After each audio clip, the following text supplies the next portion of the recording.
Good evening. BJP leader Dr. Nishikant Dubey has run into controversy over his statement that if there is anyone responsible for stoking religious wars in this country, it is the Supreme Court. He made this remark during his larger observation that the Supreme Court is transgressing its boundaries and that if it carries on like this, then might as well shut down the parliament. Far from applauding his brave stand, one that resonates very strongly with a billion Indians, his own party has distanced itself from his remarks. This is cowardly and shameful because there was absolutely nothing wrong in what Dr. Nishikant Dubey said. Let me give you 9 clear-cut instances where the Supreme Court, in overlooking as well as overseeing blatant discrimination against the Hindus, not only seeded resentment, it stoked the possibility of religious wars in this country. Here they are. Number 1. On the matter of Kashmiri Hindus, the same Supreme Court that constituted a high-powered bench to look at the abrogation of 370, that was essentially a legislative decision, turned the other way when it came to opening the cases of criminality in 1990 against Kashmiri Hindus, saying, quote, too much time has elapsed. This after the same Supreme Court constituted an SIT to look into the cases of criminality in 1984 against the Sikhs that happened 6 years before the Kashmiri Hindu genocide.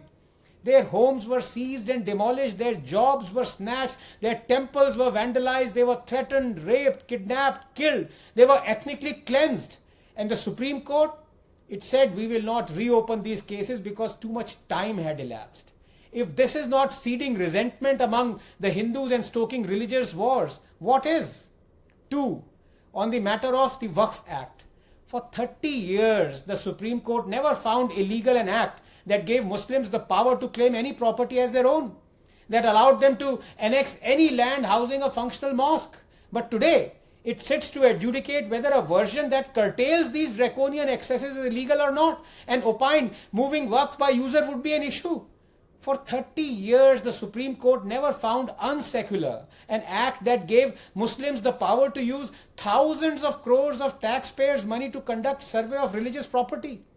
For 30 years, the Supreme Court never found unjust that a parallel extrajudicial tribunal decided with finality the fate of the aggrieved whose land and property were usurped.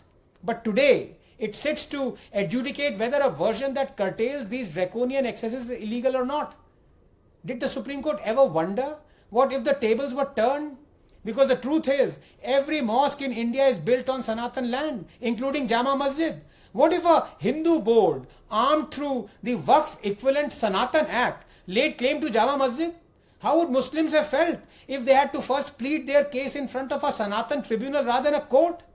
For 30 years, the Supreme Court ignored the fact that the Waqf Act weaponized the Waqf board, allowing Muslims to annex 20 lakh acres in the last 10 years. World over, disputes over property are settled using courts and existing laws that are community and religion agnostic. Why was a particular community, Muslim community, armed with another set of laws? Those that were patently discriminatory towards member of the other community as a primary instrument of defense or indeed offense. If this is not seeding resentment among the Hindus and stoking religious wars, what is? 3. On the matter of state control of Hindu places of worship. State control of Hindu temples and their property is by far the largest, financially most damaging scam of independent India. Right under the nose of the Supreme Court that declares India is and must remain secular. You can have the state and the government give Hajj subsidy for decades, use taxpayers' money to host grand iftar parties, plunder state coffers to pay monthly salaries to thousands of Maulvis, ask government-run UGC to completely fund minority institutions that keep 50% seats reserved for minorities, step in to overturn a Supreme Court judgment just to appease Muslims, leech thousands of crores preferentially from Hindu temples, sell off and control thousands of acres of Hindu temple land, spend hundreds of crores of taxpayers' money for the Kartarpur corridor, run madrasas and still be secular. If you truly believe that religion should keep out of state, the corollary is equally applicable. That state should keep out of religion, but does it? Why is the state paying the surveyors of the Waqf board? Why is the state paying salaries to Maulvis? Why is the state giving interest-free loans to set up shops on Waqf and mosque land? Why is the state running madrasas? Why is the state giving hundreds of crores to set up Christian development corporations? How can the state be secular and at the same time control 110,000 Hindu temples? Should we be secular? Yes. But are we? No. A petition to free Hindu temples was pending in the Supreme Court since 2012. And now the Supreme Court has shifted the onus back on the lower court. Crucially, why doesn't the Supreme Court, that recently drew an equivalence, albeit a false one, between Muslim and Hindu-run boards, have the guts to, in the interest of equivalence, ask the state to control mosques as it does temples? If this is not seeding resentment among the Hindus and stoking religious wars, what is? 4. On the matter of the right to education, or RTE. The Supreme Court has not only allowed but also ratified the conjunction of the Right to Education Act with the 93rd Amendment that forces only Hindu-run schools to give 25% reservation to the children belonging to the EWs or the economically weaker section. Muslim-run or Christian-run schools are not under any such obligation. This has resulted in thousands of Hindu-run schools being shut down. And because of this, thousands of Hindu parents are shifting their children to Muslim-run and Christian-run schools, an act that is subject to the possibility of conversion and proselytization. But the Supreme Court doesn't see this as discriminatory. If this is not seeding resentment among the Hindus and stoking religious wars, what is? 5. On the matter of free speech. If you ask me the textbook definition of a banana republic, I, as a free speech absolutist, would say that it is a republic where the Supreme Court stays silent on blatant violation of its own order. It has been more than a year since Udaynidhi Stalin wanted to eradicate Sanatan Dharma. A year since the Tamil Nadu government has been in direct contempt of the Supreme Court order of 2023 that said the state should immediately file cases in instances of hate speech. And yet, nothing has been done either by the state or the Supreme Court. I can only infer that eradication of Hinduism, comparing it to dreadful incurable diseases, calling it a menace upon the world, is not construed as hate speech by the Supreme Court. In which case, it begs to question, why did it so ruthlessly come down on Nupur Sharma for merely quoting Islamic scriptures and infer it to be hate speech? There is an ideology that specifically and unambiguously directs its followers to kill, maim, and convert non-believers and all those who profess other ideologies. It's a fact. The Supreme Court says that free speech does not include hate speech. Well, who decides what is hate speech? Polytheists, i.e. Hindus, are the worst of creatures, 98.6. Is this hate speech? Do not take disbelievers as friends unless they convert and kill them if they refuse, 489. Is this hate speech? You rush in to call any speech against Islam as hate speech, but call hate speech against Hinduism as any speech. You allow someone to burn Hindu scriptures, but order arrest of someone for burning a non-Hindu scriptures. If this is not seeding resentment among the Hindus and stoking religious wars, what is? 6. On the matter of Hindu religious and ritualistic practices. Milords, did you know, have banned animal sacrifice, even though it was a centuries-old tradition of worshipping the 10 Mahavidyas, and also in keeping with the 1954 Shirur Mutt judgment that established the sanctity of an essential religious practice. But the judges would hear none of it. Milords have also banned the 600-year-old tradition of animal sacrifice during Kullu Dashera.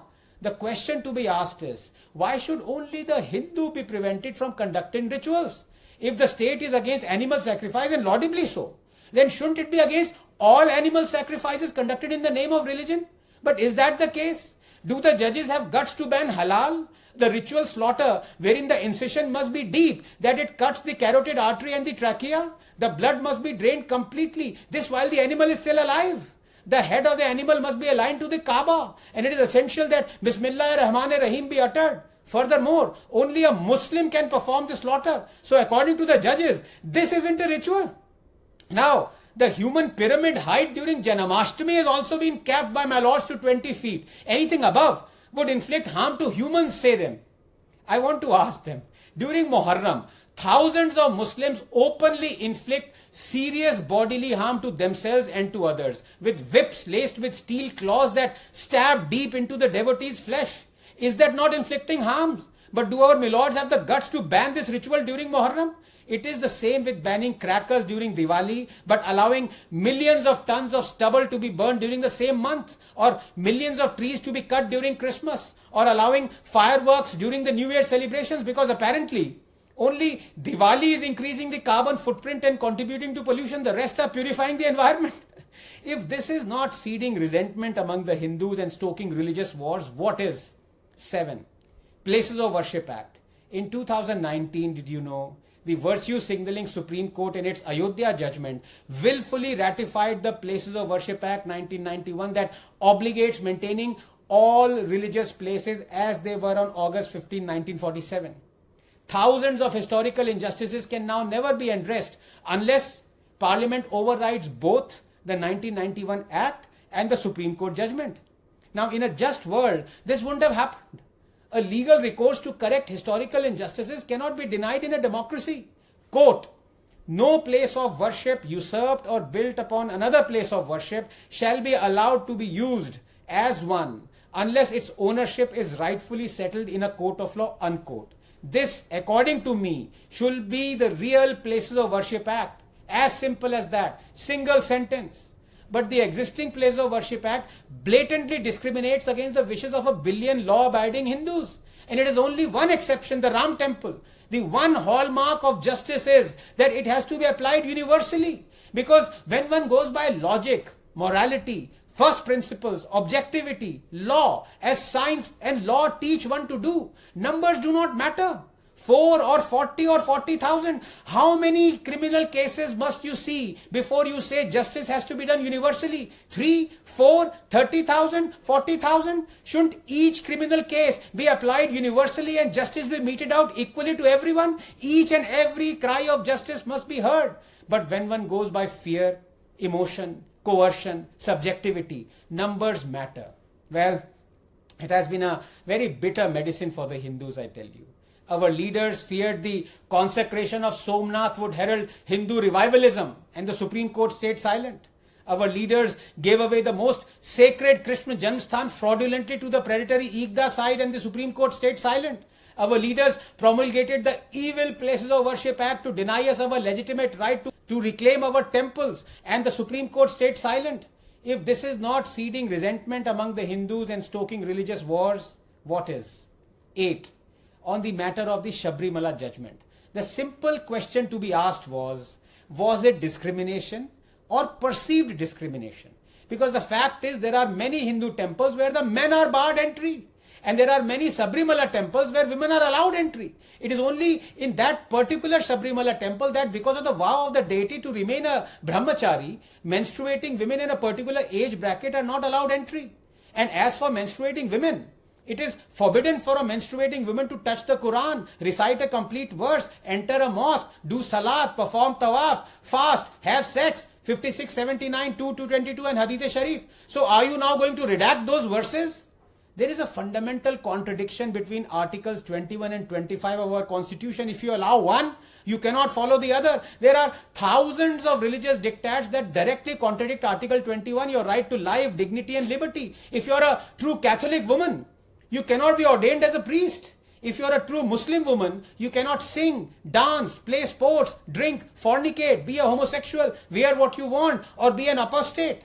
A Supreme Court that correctly removes discrimination from the Hindu religion, but cowers behind a lamppost like a wet cat when it comes to the other religion, is not a Supreme Court. It's a Sharia court. The Shah Bano judgment was overturned even though there was blatant discrimination. But the Supreme Court acted against centuries-old tradition of Sabrimala, even though there was perceived discrimination. If this is not seeding resentment among the Hindus and stoking religious wars, what is? 9. On the matter of the CA protests. The Shaheen Bagh anti-CA protests that resulted in the terrible 2020 Delhi riots were about the blockade, the blatant illegality of it. They were about Islamists and jihadis unleashing anarchy and wanting India to turn once more into the pre-1991 economic basket case. Disgruntled, hate-filled bigots blocking streets illegally, inconveniencing lakhs of commuters for no rhyme or reason, no logical argument, no rationale except to display a show of strength. तेरा मेरा रिश्ता क्या, ला इला इल्लल्लाह, हिंदुओं से आजादी, काफिरों से आजादी, हम लेके रहेंगे जिन्ना वाली आजादी, हिंदुत्व की कबर खुदेगी, शहादा replacing the Ashok Chakra, children wanting to kill Modi and Shah. But the Supreme Court, despite recognizing the illegality of that blockade, went for mediation. It was blind to the inconvenient Shaheen Bagh post to millions of people. You have to ask, does the rule of law hold any meaning in this country anymore? Would the Supreme Court ask for mediation for everything that it says is illegal? What about the Sabrimala judgment protesters? I feel like a fool recalling that I had castigated them for breaking the law and the Supreme Court order. Perhaps I would ask for mediation henceforth. Let all the thieves mediate with the police. Let all corrupt mediate with the ED. Let everyone mediate instead of obeying the law. If this is not seeding resentment among the Hindus and stoking religious wars, what is? So in summary then, Dr. Nishikant Dubey is absolutely correct. Look, the concept of justice is at once man's greatest invention as well as the most dehumanizing. Emotions have no place in it. They are like chappals that have to be removed before you enter a temple, and in this case the temple of justice. A judge's pen is like a surgeon's scalpel. It must not shake on account of applause or abuse from the watching gallery, and that is why it is respected. My lords, you should be men, not gods. You should hold a pen, not a bolt of lightning. You should earn respect, not demand it. You should follow the law, not emotions. And you should not oversee or overlook blatant discrimination against the Hindus that seeds resentments and stokes religious wars. Lastly, you should be the ones apologizing to Dr. Nishikant Dubey. You.